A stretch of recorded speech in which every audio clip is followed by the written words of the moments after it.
This is my 16th general election, and I have never known one in which the dividing lines were so clearly drawn. Most unusually, the differences between the parties are being largely determined by the overriding issue of their attitudes towards European unity. I am not surprised that the Prime Minister needs a general election before any results of the Article 50 negotiations undermine her passion for Brexit. Now that Labour has officially excluded a public vote on the outcome of the negotiations, Labour rules out a second referendum on Brexit deal. 21 April. The only party that supports a viable route to remaining within the EU is the Liberal Democrats, who have consistently favoured Britain being within Europe since 1955. This Labour line also finally knocks on the head the understandable but ultimately doomed arguments for an electoral alliance against the Conservatives. If Tim Farron and the Lib Dems can unite all those who oppose Brexit, it will be eminently possible to prevent Theresa May and her dash to disaster. Michael Meadowcroft Leeds.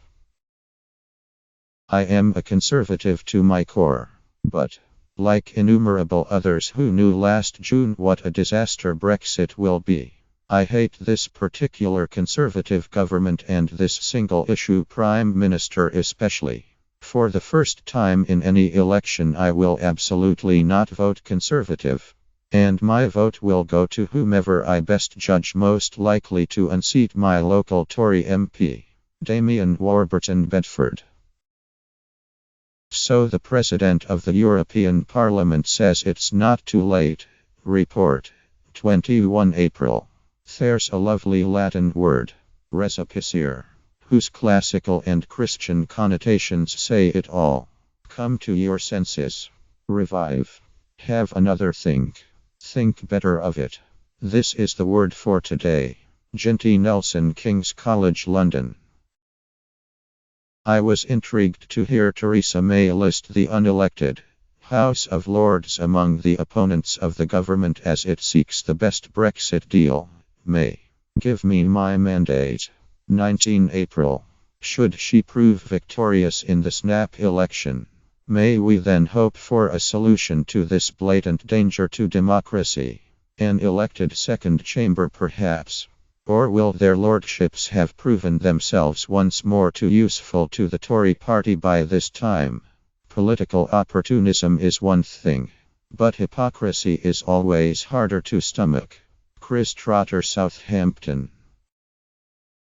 Amid coverage of the snap general election, we were encouraged to learn of the surge in young people registering to vote after the Prime Minister's announcement. This interest in politics among 16 to 24-year-olds mirrors the Reading Agency's own research, out this week, which also points to a growing political interest among young people. We found that 16 to 24-year-olds are more likely than any other age group to turn to a book during times of political uncertainty. Books are a companion through life's ups and downs. And when it comes to emotional roller coasters, few things could compete with the last year in politics. Books have a huge role to play in our democratic society, providing access to ideas, different points of view, and the opportunity to think creatively about our own rights and those of others. So it's inspiring to see so many young people turning to Reading for information, insight and reassurance during these uncertain political times. We hope that they will use Sunday's World Book Night as an opportunity to share these books with others.